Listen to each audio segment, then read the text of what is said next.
Hi, this is Sal here. In this video we will talk about the basic primitives of 3ds Max.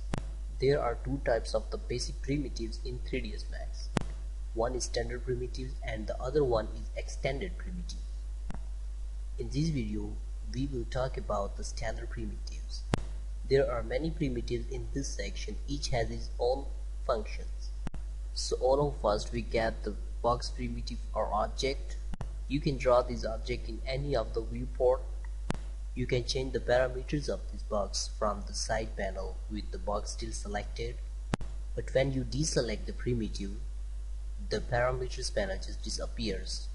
So how can we bring it back to work on? Select the box we had created and simply go to the modify panel, and then parameters just got back.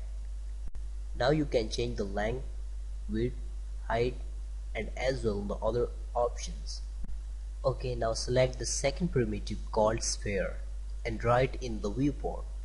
You can change the radius of this object and as well the segments. You can make it smooth and so on. You can play around with this object. Okay, now click on the cylinder primitive and draw it in the viewport. Click in the bottom of the viewport and drag your mouse to Z-axis. You can change the radius of this object, the height segments, cap segments, and as well the sides too. You can see the segment actions by hitting the F4 key in the keyboard. As you can see, the segments now just appears. Get the torus, click in the viewport, but this time you draw with the click still pressed. Drag out the mouse and release the click, then drag the mouse in and click again. Radius 1 is the radius of the torus and the radius 2 is the height of the torus. Rotation just rotates the torus, and the twist option is very interesting one. You can twist the torus and also can change the sides. Okay, now let's move to the T-port. T-port is a ready-made T-port. You can change the radius of the T-port and the size too. And same as you can play around with this T-port. It's often used as a table T-ports.